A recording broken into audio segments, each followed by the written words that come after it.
नमस्कार दोस्तों, स्वागत है आपका शार्प आईक्यू एजुकेशन में। MPSC 8 हम लोग पढ़ रहे हैं। इसमें हम लोग चैप्टर 1 कंप्लीट कर लिया है। आज हम लोग को चैप्टर 2 पढ़ना है, तो आइए शुरू करते हैं इसको। विश्लेषण के दृष्टिकोण, अप्रोचेस टू एनालिसिस। अगर आपने चैनल सब्सक्राइब ना किया हो तो सब्सक्राइब कर लीजिएगा। साथ ही साथ आप हमारा Telegram channel sharp IQ education उसको भी ज्वाइन कर लीजिए।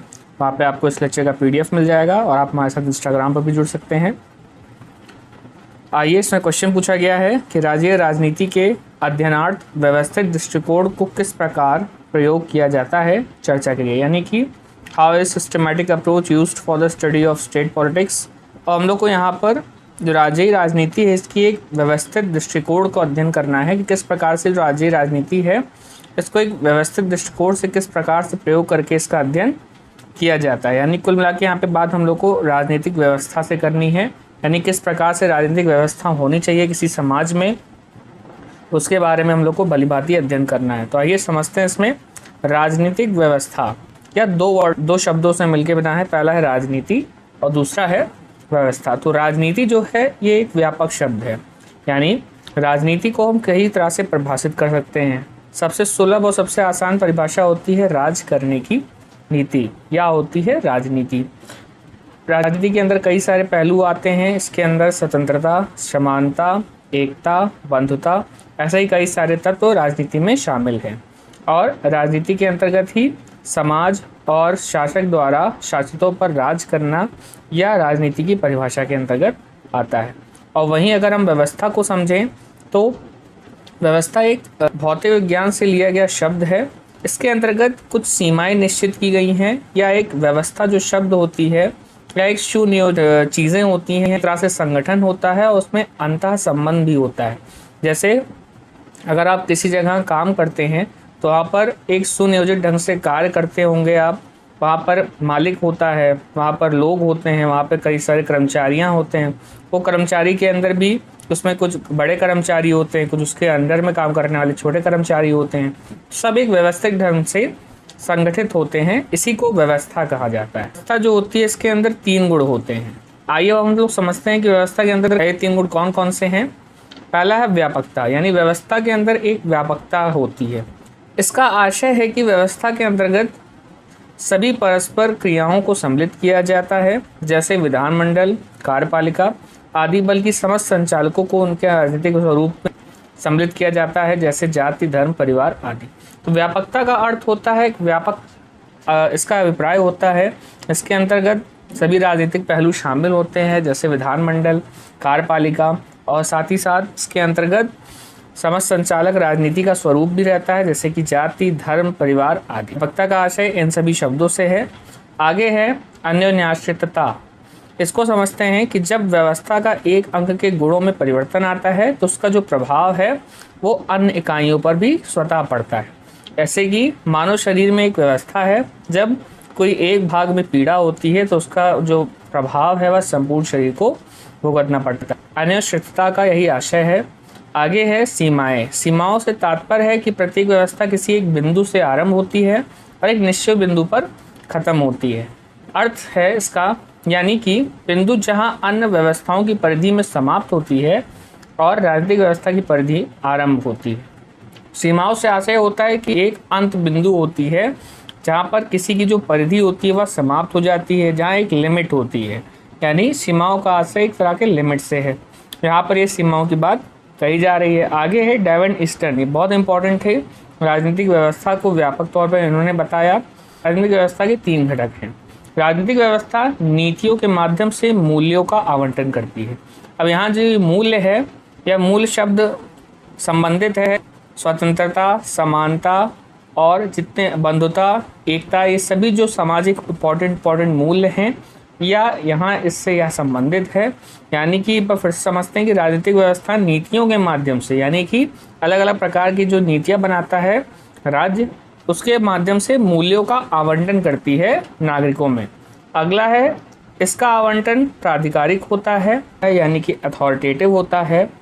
तृतीय है इसका अधिकार आवंटन समाज पर बाह्य रूप से लागू होता है। इन सभी बातों को डेविड ईस्टर्न ने राजनीतिक व्यवस्था की व्याख्या में बताया है। आगे समझते हैं राजनीतिक व्यवस्था के अंतर्गत व्यवस्थापिका, न्यायालय और प्रशासनिक एजेंसियां जैसी सरकारी संरचनाएं ही सम्मिलित नहीं हैं, वरन सभी संरचनाएं अपने राजनीतिक पहल की दृष्टि से सम्मिलित हैं। इसमें रक्त संबंध, जाति समूह जैसी परंपरागत संरचनाएं और हत्या, दंगे, उपद्रव तथा प्रदर्शन और अव्यवस्थित तत्व भी इसके अंतर्गत शामिल हैं।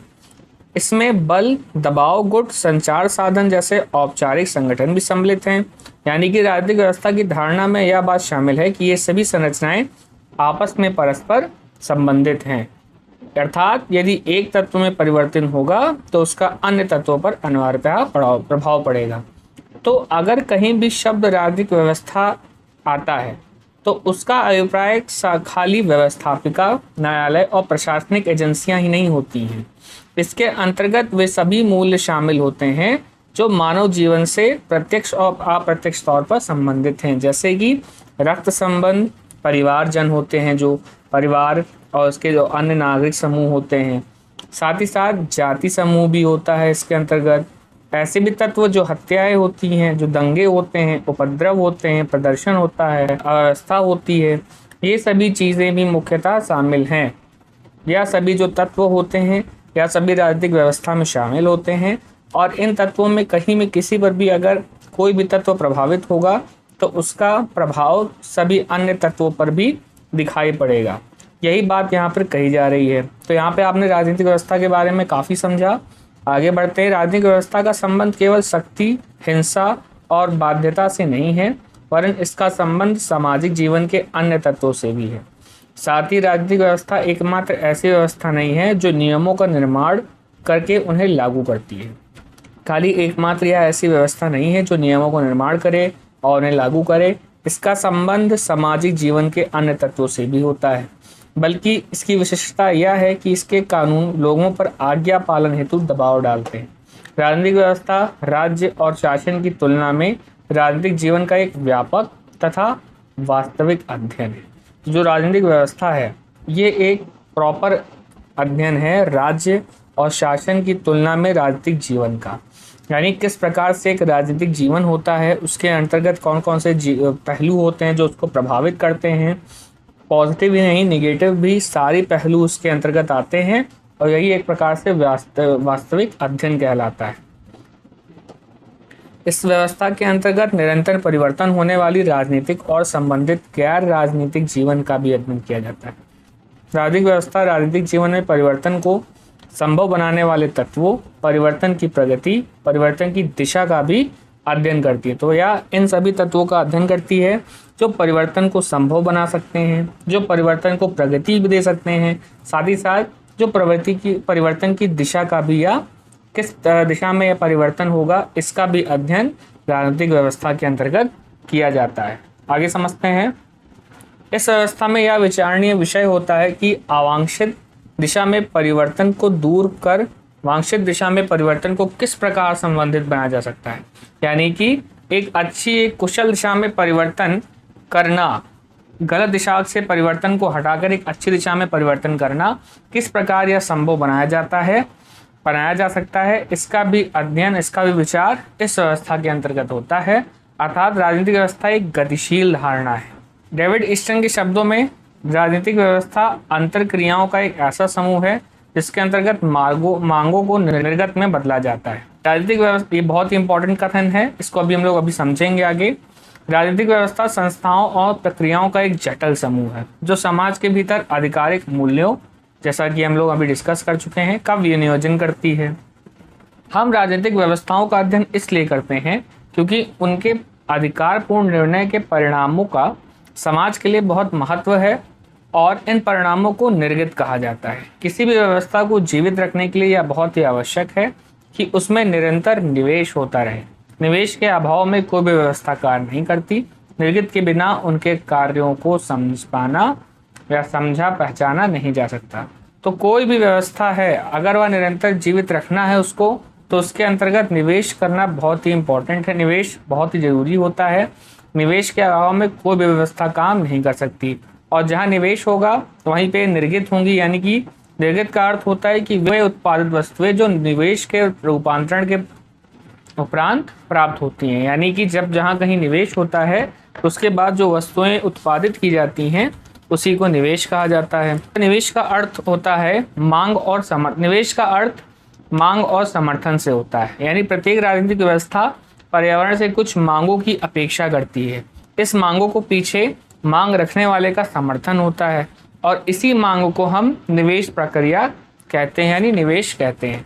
और जहाँ कहीं मांग होगी उसको फुलफिल भी किया जाएगा, मांग को राज्य द्वारा, और उस पर निर्णय भी लिया जाएगा, उस पर विचार भी किया जाएगा। तो जब वस्तुएं वो उत्पादित हो जाती हैं तो उसको निर्गित कहा जाता है। तो यहीं पे यहाँ पे लिखा हुआ है कि निर्गित वे उत्पादित वस्तुएं हैं जो निवेश के यानी कि मांग के रूपांतरण के उपरांत प्राप्त होती हैं। निवेशकों को समर्थन द्वारा सूत्रबद्ध करके व्यवस्था के समक्ष निर्णय लेने हेतु रखा जाता है। राजनीतिक व्यवस्था विभिन्न प्रकार से निवेशों पर निर्णय लेती है, अर्थात निर्गित व्यक्तियों द्वारा रखी गई मांग पर राजनीतिक व्यवस्था का निर्णय है। कुल मिला के बात यहाँ ये कही जा रही है कि किसी भी व्यवस्था को चलाने के लिए निवेश अत्यंत महत्वपूर्ण होता है और इसी का परिणाम निर्गित कहलाता है। ठीक है, निर्गित क्या होती है? वे उत्पादित वस्तुएं होती हैं जो निवेश के रूपांतरण के उपरांत प्राप्त होती हैं। साथ ही साथ आपने राजनीतिक व्यवस्था के अंतर को जाना कि राजनीतिक व्यवस्था किन अंतर क्रियाओं का समूह है या मांग और निर्गित अंतर क्रियाओं का समूह है। ठीक, आपने विभिन्न प्रकार के महत्वों को जाना राजनीतिक व्यवस्था के अंतर्गत। साथ ही साथ ये भी समझा कि भी शासन पद्धति का वास्तविक तौर पर अध्ययन राजनीतिक व्यवस्था के अंतर्गत होता है। तो इसी के साथ ये लेक्चर समाप्त होता है।